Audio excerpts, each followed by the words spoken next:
The ligand in a GPCR pathway is epinephrine, a hormone which comes from the adrenal glands. Since it is a hormone, it is a form of endocrine signaling due to the long distance it takes. The receptor is part of a G protein coupled receptor, where once epinephrine binds, it activates a G protein, which in turn activates adenyl cyclase, which produces cyclic AMP.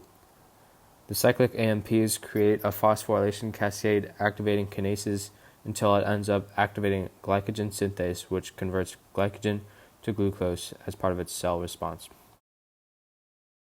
The ligand in an ion channel pathway is capsaicin, which comes from food. The receptor TRPV1 is part of a ligand-gated ion channel. When the ligand binds to it, it opens the ion channel. That leads calcium ions to enter the cell, leading to the cell response of the activation of the enzyme calcineurin.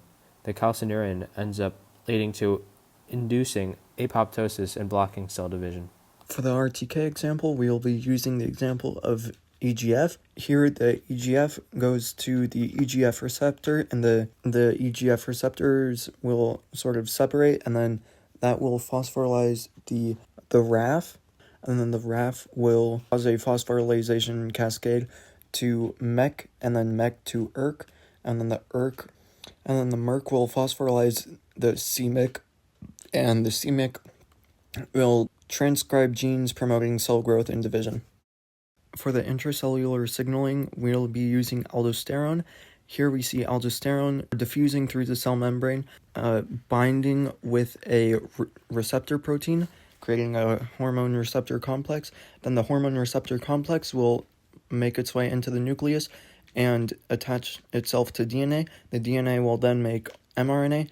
The mRNA will leave the nucleus, go to some ribosomes in the cytoplasm, and create a new protein. First, helicase will split the parent strands. Then primase will lay some RNA primers at the 3' end of the parent strand. Then DNA polymerase will start to synthesize the daughter strand, with it working from 5 to 3, making Okazaki fragments, and then working from 3 to 5, with making just one strand. The polymerase will then change out the RNA primer with DNA.